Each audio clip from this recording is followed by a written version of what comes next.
casa, nos encontramos otra vez en aislamiento por las situaciones que estamos viviendo, por lo que es importante que en sabiduría y en prudencia podamos cuidarnos, podamos seguir las normas para que esta situación pueda pasar pronto. Familia, desde casa, desde donde quiera que nos encontremos, quizá estamos cómodos, quizá hemos preparado un momento especial para ver este video.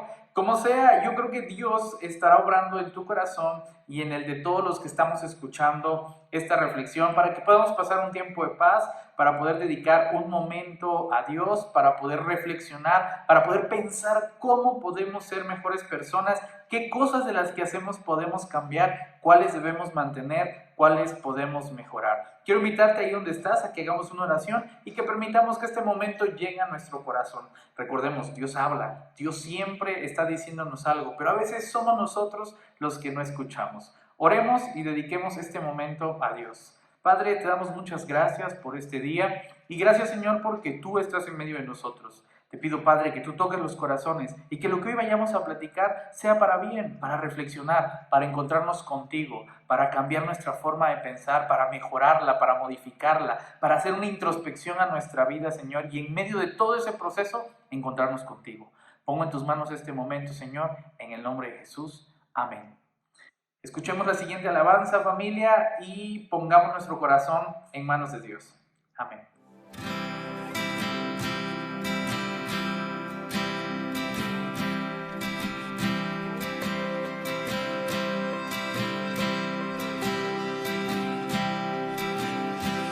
El esplendor de un rey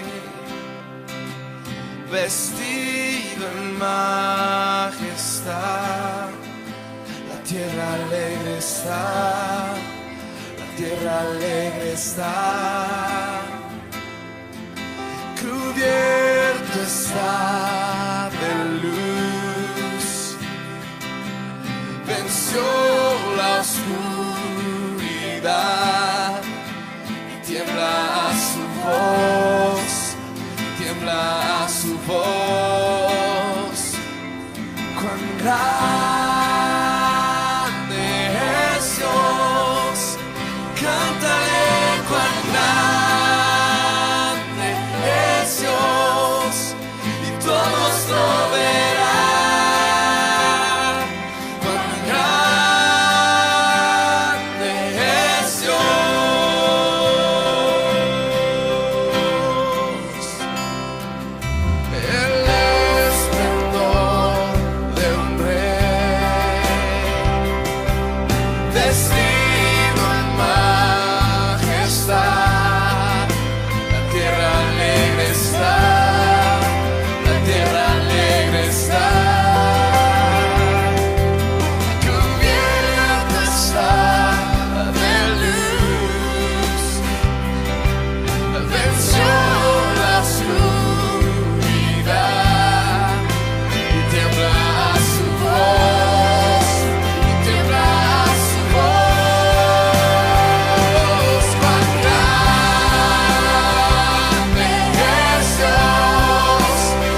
las voces, una vez más, todas las voces, todas las voces.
Moral de preguntarnos honestamente sobre cosas que creemos o sobre cosas que pensamos.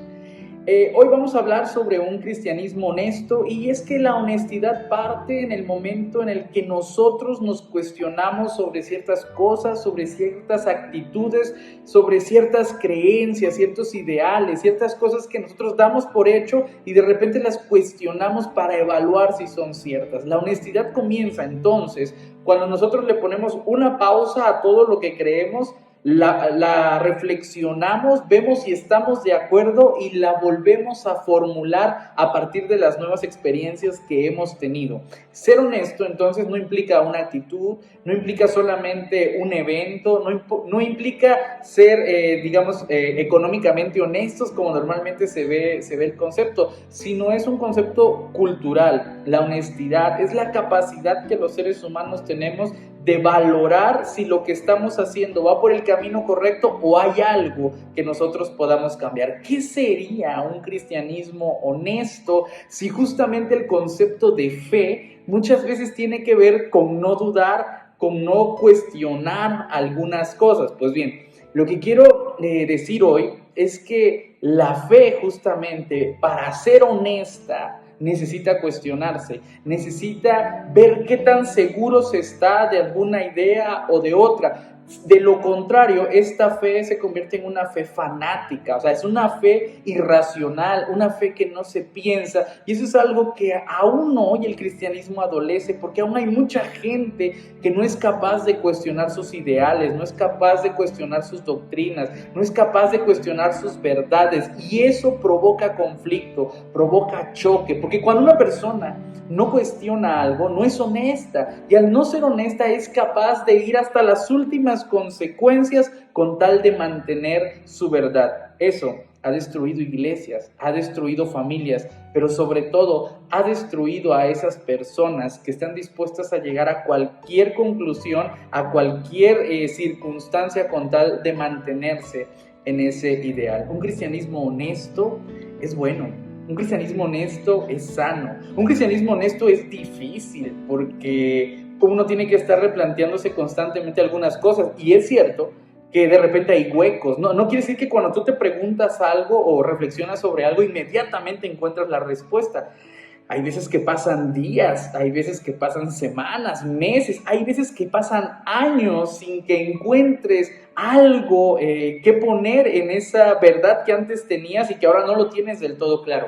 Eso no es malo, eso de hecho es bueno, porque quiere decir que uno está dispuesto a reflexionar lo que cree e irlo modificando según las circunstancias de las cosas. El punto cero de ser un cristianismo honesto es la capacidad de reflexionar y de querer ser honestos, porque si eso no existe en el camino, si uno ya está cómodo, si uno no quiere meterse en las circunstancias difíciles, pues bueno, puede ser que haya llegado a un punto de estabilidad en donde se siente tranquilo, parece que las cosas fluyen bien y está dispuesto a dialogar, está dispuesto a entender que hay personas que piensan diferente a uno y que eso es sano también.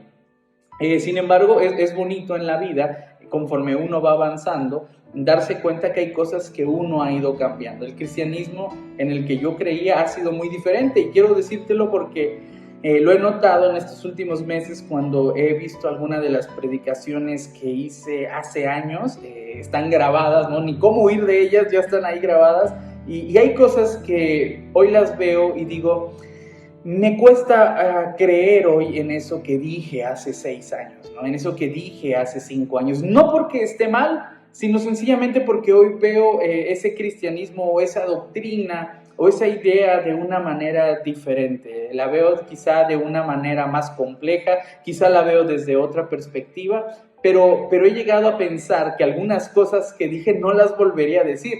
Y algunos podrían decir, oye, pero qué inestabilidad, pero qué falta de fe, de mantenerte en un pensamiento. Yo más bien le diría, o me diría, que es un proceso de madurez que nunca termina, que de hecho, en la medida en la que como seres humanos seguimos transformando nuestra forma de pensar, seguimos madurando constantemente, porque de lo contrario sería llegar a un punto en donde ya estamos en el final, ya estamos en el tope, ya lo sabemos todo, ya llegamos a la perfección de nuestra creencia y de nuestra doctrina, y pues vaya, ya no hay nada más. Creo totalmente lo contrario ahora. Creo en el proceso de ir aprendiendo, ir desaprendiendo algunas cosas, y eso creo que dura toda la vida. Ese es el punto cero de la honestidad, ser capaces de comprender que las cosas van cambiando. Pero hoy quiero contarte 3 puntos más sobre la honestidad del cristianismo. Vamos a empezar. El punto número 1 es no vivir desde el ideal. Para ser honestos, considero que no hay que vivir desde el ideal de las cosas. Y es que el ideal es un concepto muy bonito porque es algo que queremos alcanzar, es aspiracional.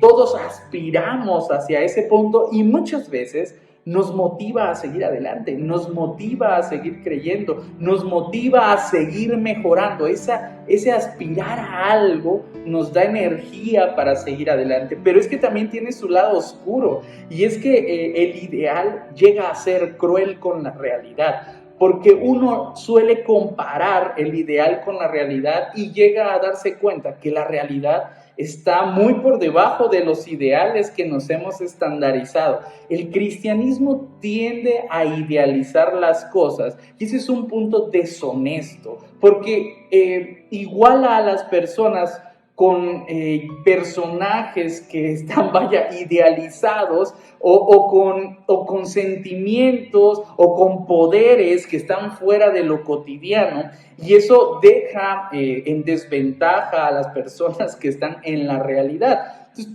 pasó mucho cuando se dio el tema de los carismas, en el tema de hablar en lenguas. Yo estoy seguro que te tocó vivir alguna situación parecida, o quizá la conociste o la escuchaste. Quiero tocarla porque es algo bastante contemporáneo. Sucedió que llegó un momento en donde lo carismático se volvió tan popular, y dentro de lo carismático, el don de hablar en lenguas, que mucha gente trató de hablar en lenguas, mucha gente quiso hablar en lenguas, y mucha gente se sintió en desventaja cuando no logró hablar en lenguas. ¿Por qué? Porque se va a un tema del ideal. Quiere decir que si uno no alcanza ese nivel, entonces quiere decir que uno está vacío, que uno no está bien, que uno tiene que estar haciendo algo mal para que eso suceda. Pero bueno, dejemos las cosas espirituales y vayamos a algo más práctico. La vida cotidiana, ¿no? Y en la vida cotidiana también hay ideales. En las iglesias familiares suele darse el concepto de familia perfecta o familia ideal. Y esto hace que como familias se quiera de repente pintar una máscara, una fachada a nivel iglesia, en donde todos nos vean como si fuéramos una familia ideal, como si fuéramos una familia buena. Y al interior de la familia, el problema muchas veces está en, es que ¿qué van a decir de nosotros? Es que si te ven haciendo esto, ¿qué van a pensar de nuestra familia? Suele haber una máscara delante de todo eso porque buscamos el ideal. Y eso pasa en muchos lados de las iglesias. No es una familia, no son dos, no son tres, no es nuestra iglesia, son todas las iglesias, porque la mayoría tiende al ideal. O sea, quiere llegar a ese punto, quiere aparentar ese punto, quiere estar en ese punto. Eso es deshonesto porque, insisto, como te dije al principio, deja en desventaja la realidad y nos forza a aparentar algo que realmente no somos ni cómo estamos. El último punto de esos conceptos del ideal, a veces lo vemos de manera cotidiana en el famoso ¿cómo estás? ¿Cómo estás? Se han estandarizado de tal manera en que tenemos que responder bien. Y todos sabemos que cuando alguien responde bien, todo está bien, ¿no? Es un saludo. Pero ¿qué sucede cuando alguien responde mal? No sabemos qué hacer, ya no sabemos cómo responder, ya no sabemos cómo continuar en el diálogo. Se ha estandarizado que un saludo siempre tienda al bien y ya. Y eso ya no permite mostrar la realidad de las personas tal cual somos y tal cual estamos. ¿Qué sería honesto? No vivir tanto en el ideal, sino vivir más en la realidad. Entender cada vez más que somos personas frágiles, que somos personas con altibajos, que a veces estamos bien, pero a veces estamos mal, que a veces la vida nos va de maravilla y estamos muy felices, y a veces no nos va tan bien y estamos angustiados, estamos tristes, estamos enojados, que a veces estamos sanos y a veces estamos enfermos, y que eso es normal. Vaya, que a alguien le esté yendo mal no quiere decir necesariamente que hizo algo mal, o que Dios lo esté castigando. Que a veces la familia no sea el ideal y la perfección no quiere decir que algo esté mal necesariamente, sino quiere decir que hay circunstancias en la vida y que de repente podemos volver a estar bien. Que un momento en la vida nos vaya económicamente mal, que estemos muy angustiados, no quiere decir que sea para siempre. Quiere decir que hay momentos y que a veces es honesto reconocerlos. Y ya, no hay que poner pretextos, no hay que poner situaciones. A veces es más honesto decir, no, mira, por ahora no puedo, fíjate que ahora me siento muy deprimido y estoy trabajando en eso, pero por el momento no, y punto. Cuando la honestidad sale a flote, nos permite ser más comprensivos, porque nos damos cuenta que nosotros somos frágiles, pero que las otras personas también son frágiles. Y cuando nos encontramos ante la fragilidad de una persona, no la juzgamos, porque entendemos que nosotros también somos frágiles. Pero si nosotros queremos aparentar siempre que somos fuertes, que estamos bien, que las cosas van de maravilla, cuando nos encontramos ante la debilidad de otra persona, tratamos de ser inconscientemente duros con ella. Pero es que ¿por qué estás así? Levántate, sal, tienes que hacer esto, tienes que hacer aquello, Dios no quiere esto, Dios no quiere lo otro. Y a veces atosigamos a la gente de tanto positivismo ideal, porque es que a veces unas personas están pasando momentos terribles y les decimos, échale ganas, como si eso les ayudara, como si eso cambiara su vida, como si eso no, a veces les generara hasta más presión por creer que todos están bien menos ellos. Ser más empáticos, ser más honestos, ser más realista nos ayudaría a tener un cristianismo más honesto y por lo tanto iglesias más honestas, iglesias más empáticas, relaciones más sanas, que le den paz a la gente cuando se sienta mal, cuando esté pasando malos momentos y que no las idealice. Qué terrible, es decir, cuando Moisés estaba en una situación como la tuya, ¿no? Cuando Daniel estaba en una... Oye, pero es que yo no soy Daniel, caray, es que yo no soy Moisés. Yo soy Merari, yo tengo mis propias situaciones, tengo mis propias virtudes que seguramente Moisés no tenía, pero yo no tengo una vara y yo no puedo abrir el mar. Esas cosas pueden ayudarnos a querernos más tal como somos y a aceptar tal como son a otras personas. No todas las personas son personajes bíblicos, familia, y no todas las personas están como nosotros en una situación muy buena o quizá en una situación muy mala. Ser honestos. Voy a pasar al punto número 2 sobre el cristianismo honesto. Y eso tiene que ver con la integridad del concepto pecado. Cuando nosotros hablamos del pecado, tenemos muchas ideas en la mente, sobre todo espirituales acerca del pecado. Creemos que el pecado es esa cosa medio extraña espiritual dentro de nuestra mente. Pero el pecado no necesariamente es algo solamente espiritual, como si tuviera que ver solamente con lo que hay en algo intangible.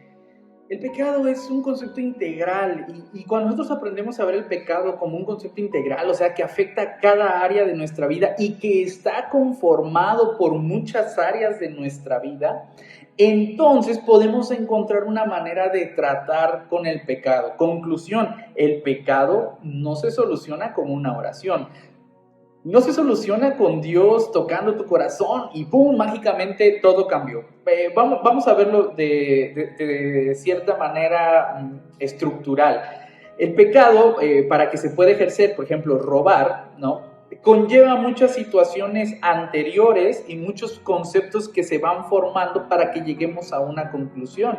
Puede ser un tema de educación, puede ser un tema de ética, puede ser un tema de educación emocional, porque puede ser que una persona robe porque tiene ataques de histeria, tiene ataques de desesperación, puede ser también de educación financiera, y es que puede ser que haya gente que alcanza malos momentos económicos porque no se administra del todo bien y se encuentra en la necesidad de robar. No digo que todas sean así, pero la gran mayoría se forma a través de muchos conceptos integrales. Cada vez que tú pecas, que cometes algún pecado, no es porque el diablo te esté tentando o te esté obligando a hacer ese pecado, sino porque muchas áreas de tu vida están dañadas, no están en orden y entonces desahogan en una actitud, desahogan en un evento en particular que termina lastimando a otras personas. Sí, lo que te quiero decir es que el evento en particular es la punta del iceberg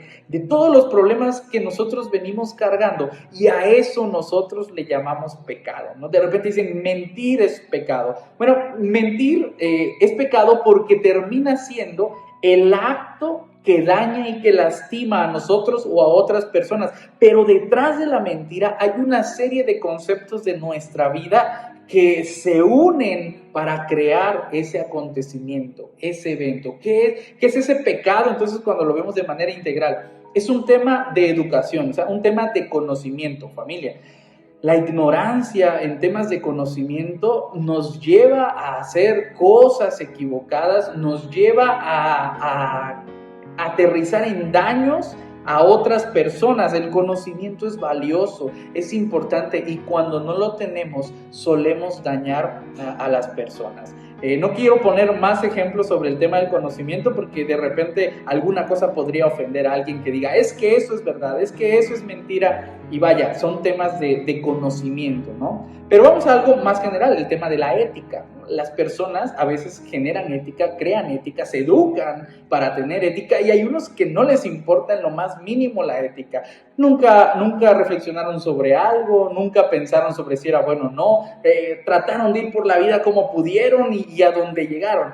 Y entonces cuando uno no desarrolla esa sensibilidad hacia la ética, la moral que se desahoga de la ética, lo que empieza a ser ya en lo práctico, pues no termina siendo del todo correcto. Ser corruptos, robar, por ejemplo, mentir, lastimar, pasar por encima de la gente, hablar mal de alguien, ser chismoso, meterse en la vida de otras personas, juzgar antes que juzgarnos a nosotros mismos. Podría ponerle un texto bíblico a cada una de estas cosas, pero vaya, es más fácil ir a lo práctico y a lo que todos conocemos. Pero todas estas cosas se generan porque a lo largo de nuestra vida no tuvimos ese límite ético, no desarrollamos ese límite ético para poder atravesar a veces el límite de otras personas. Entonces la ética también es un punto muy importante. Voy con el tercero, la educación emocional.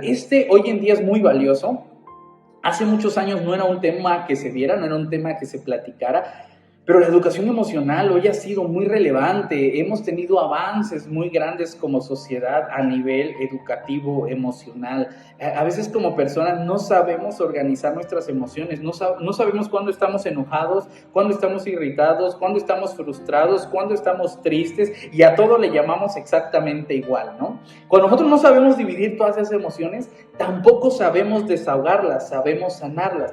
Pasa entonces que como personas tendemos mucho a la histeria. ¿Qué es la histeria? Pues ese momento de explosión emocional en donde todo se acumula y de repente explota y se lo atribuimos a la persona más cercana o a quien le tocó tirar la gotita en el vaso. A veces tenemos estrés del trabajo, tenemos estrés de la vida, tenemos estrés económico, tenemos estrés de muchas formas, y llega a casa, llegamos a la familia, al núcleo familiar, alguien hace algo que pues quizá está mal, quizá nos estresa, y ¡pum!, desahogamos todas las emociones que hemos venido acumulando en ese punto.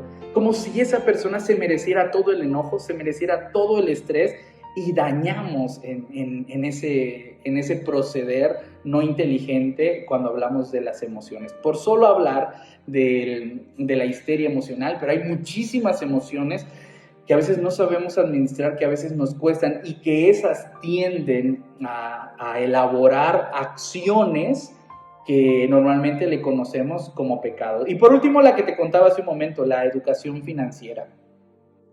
Sí, aunque no lo creas, la educación financiera es parte de este concepto integral de pecado. Pues es que si nosotros no tenemos a veces una buena organización, una buena administración, tendemos a tener problemas económicos, y esos problemas económicos nos generan situaciones que nos llevan a hacer cosas.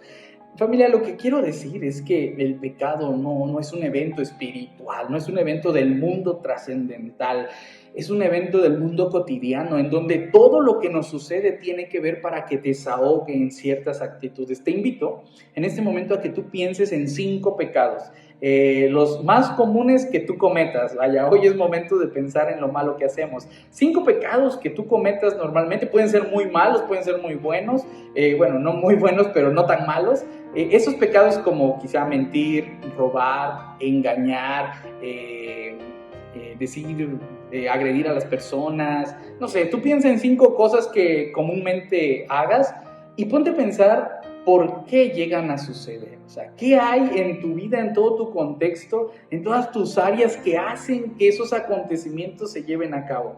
Es honesto entender que el pecado no es un evento puramente espiritual, sino que lleva todas las relaciones de la vida. Cuando entendemos eso, entonces nos damos cuenta que sanarlo no es un acto de oración, no es un acto de pastor, vengo a orar por mí porque soy muy mentiroso, pastor, vengo a orar por mí porque soy muy chismosa, pastor, vengo a orar por mí porque etcétera, etcétera, etcétera. No se va a solucionar con eso. Qué bueno que eres consciente ya de que esa situación perturba tu día a día y daña a otros. Qué bueno que eres consciente, pero no se va a sanar con una oración. No se va a sanar con Dios tocando el pecado, porque hay muchas áreas de tu vida que tienen que mejorar para que el pecado deje de existir. No vamos a indagar más en este concepto del pecado, vamos a pasar a la tercera y última de esta reflexión sobre un cristianismo honesto que he querido compartir hoy. Y esta tercera es reconocer a Dios. Reconocer a Dios es una cosa muy, muy, muy honesta, pero es muy honesta en ambos caminos, porque solemos reconocer a Dios cuando pasan cosas buenas y a veces no solemos reconocerlo cuando pasan cosas malas. Un ejemplo es, pasé mi examen de admisión a la universidad, gracias a Dios, ¿no? Pero no pasé mi examen de admisión. Es que yo no le eché ganas. Este es el concepto más popular entre los cristianos. Entre los cristianos atribuimos todas las cosas buenas a Dios y todas las cosas malas a nosotros, a otros y en el peor de los casos al diablo, ¿no? También le echamos la culpa. Pero hay otra forma de proceder. Para las personas que no son cristianas, actúan totalmente al revés. Si pasa algo bueno, dicen, es que yo le eché muchas ganas, yo soy una persona muy educada, yo estudié mucho y por eso pasé el examen de admisión. Pero cuando algo malo sucede, inmediatamente le reclaman a Dios. Dios, ¿por qué permites esto? Dios, ¿por qué pasa eso? Si Dios existiera, entonces, ¿por qué dejó que esto sucediera? Se van totalmente al otro polo, ¿te das cuenta? Lo bueno es de ellos y lo malo es de Dios. Ante esta circunstancia, creo que tenemos un serio problema al momento de reconocer a Dios, al reconocer la intervención de Dios en nuestra vida. ¿Por qué? Porque polarizamos las cosas. No quiere decir que Dios haga todo que suceda, y ese es el a priori de nuestra mente. Como Dios hace todo, hace lo bueno. Como Dios hace todo, hace lo malo. Y ahí está el problema en la honestidad. Es que Dios no lo hace solo. Lo hacemos juntos, o sea, vamos haciendo historia con Dios, vamos creando la historia con Dios. Cada vez que nosotros hacemos algo, agregamos nuestro granito de arena y modificamos este devenir del tiempo constantemente, y es ahí donde nosotros vamos haciendo la vida juntamente con Dios. Yo me siento a dialogar con Dios y le pregunto, Dios, ¿qué consideras que podría ser el mejor camino? ¿Irme a la izquierda o irme a la derecha? Y platicamos y reflexionamos y pensamos, y entonces juntos tomamos una decisión y decimos, vamos a ir a la izquierda. Y de repente quizá el camino de la izquierda sale mal, sale una cosa terrible, nos lastima mucho. Y entonces, ¿qué pasa? Regresamos con Dios, platicamos y decimos, ¿qué salió mal durante el camino? ¿Qué podemos mejorar para que esto no vuelva a suceder? Dialogamos, encontramos el problema y seguimos adelante. Reconocemos que Dios intervino en ese momento en nuestra vida. Quizá ayudó a que las cosas no fueran peores. Quizá estuvo con nosotros en el momento difícil y nos apoyó. Quizá justamente nos protegió de algo o nos ayudó a ver alguna lección en esa situación. No lo sé, pero ahí estuvo Dios en medio de ese camino. Qué bueno que estuvo. Pero qué tal que las cosas salen de maravilla, todo sale muy bien, sale mejor de lo que nos imaginamos. Y entonces, ¿qué pasa? Pues que ahí estuvo Dios. Vamos, dialogamos con Dios y decimos, oye Dios, qué buena decisión hemos tomado. Las cosas salieron muy bien. Creo que hemos ido por el camino correcto. Gracias por estar conmigo en estos momentos importantes. Gracias por ayudarme a tomar esta decisión. Gracias por ayudarme a aprender sobre esta situación. Intervino, estuvo presente, pero Él no lo hizo todo. Cuando me preguntan, oye, ¿y quién hizo que te fuera bien en la vida? Bueno, pues es que reflexioné, platiqué con Dios. Dios seguramente estuvo presente y me ayudó a estar en las mejores situaciones, en los mejores momentos, y las cosas han ido de maravilla. Pero también gente me pregunta, oye, ¿dónde estaba tu Dios cuando las cosas me van mal, no? Y yo les digo, pues fíjate que platiqué con Dios, tuve un diálogo con Él, tomamos una decisión, al parecer no fue la mejor, nos fue mal, pero también tuve la oportunidad de en ese momento reflexionar, aprender, ver dónde están los errores, encontrar nuestras áreas de oportunidad, y en esos momentos duros, en esos momentos difíciles, Dios estuvo conmigo también. Es un acto de sinceridad en el que reconocemos que Dios participa, pero que no lo hace todo. Y en donde reconocemos que nosotros participamos, pero que tampoco estamos solos en esos momentos, ni buenos ni malos. Ser honesto, familia, es una de las cosas más difíciles. Por lo que ahí va la última tarea. De todo lo que yo te he dicho, ¿qué crees que es bueno y qué crees que no aporta a tu vida? Pues es honesto también. Cada vez que escuchamos algo, alguna reflexión, alguna palabra, reconocer que hay cosas que nos pueden ayudar que quizá no habíamos considerado y reconocer que hay otras que ya habíamos pensado y que ya estamos poniendo prácticas. Otras más que pudieran ser mejores y decimos, mira, él como que dijo esto, pero yo considero que podría ser así, así y así.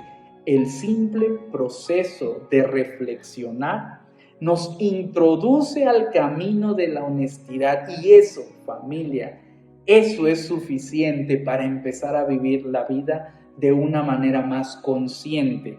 Vivir la vida de una manera más consciente es vivirla de una manera más honesta. Vivir el cristianismo de una manera más consciente es vivir el cristianismo de una manera más honesta.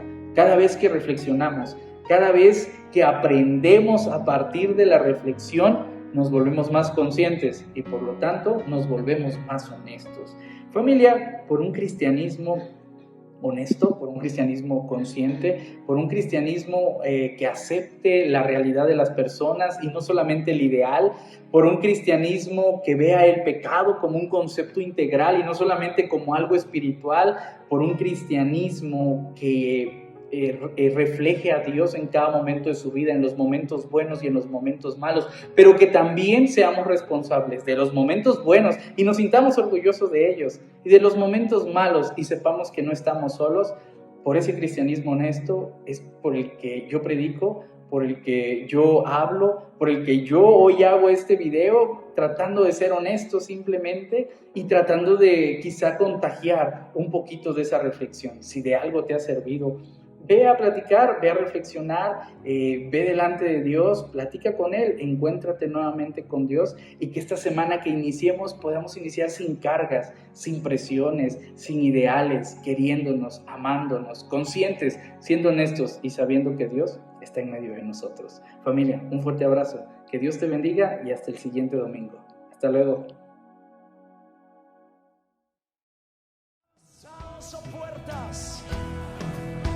Para que entre el Rey de la Gloria.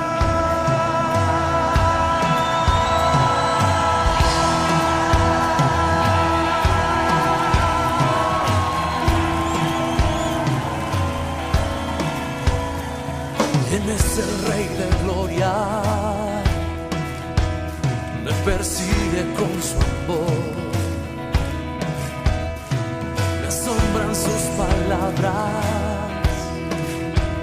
susurrando en mi interior. Mi conciencia me recuerda, necesito su perdón. ¿Quién es el Rey de Gloria? Me lo ofrece hoy. Rey del universo y príncipe de paz,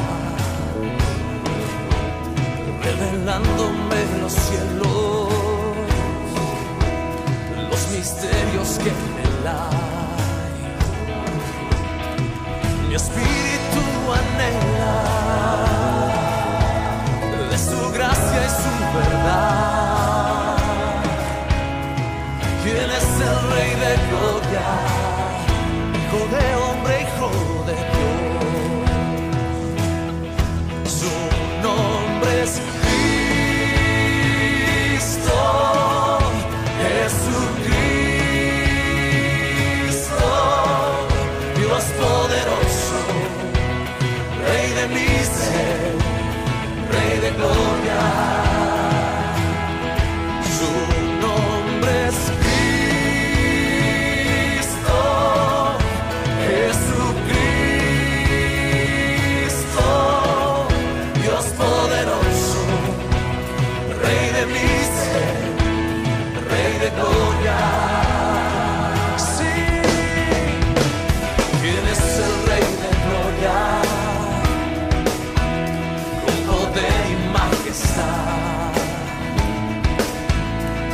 es sabio sin medida, es el Rey amor y paz, Señor del cielo y tierra, y el único creador.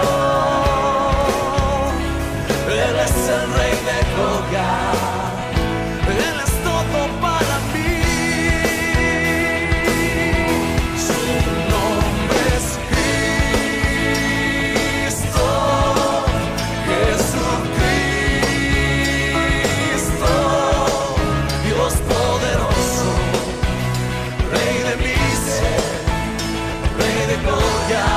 Sí, su nombre es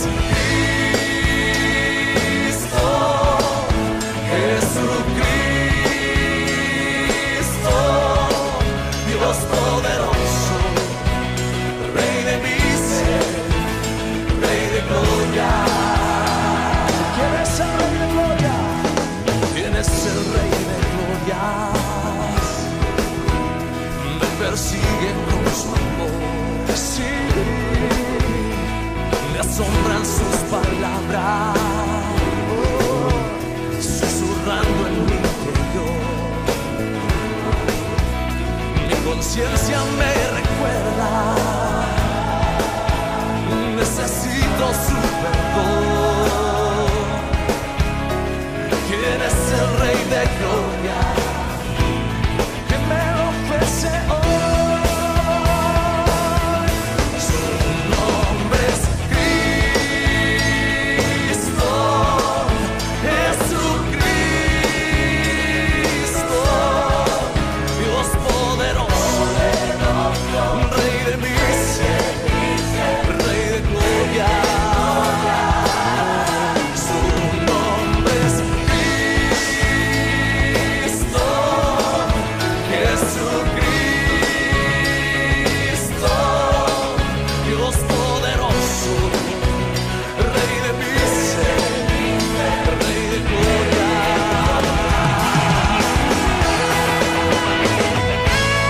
Sí.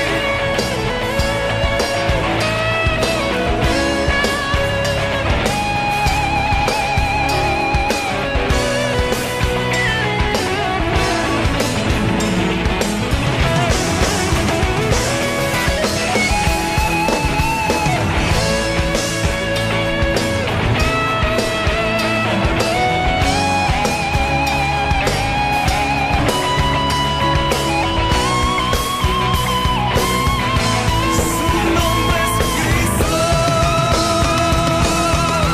su nombre es Cristo, Jesucristo, Dios poderoso, Rey de mi ser, Rey de gloria. Su nombre es Cristo, Jesucristo, Dios poderoso, Rey de mi ser, Rey de gloria.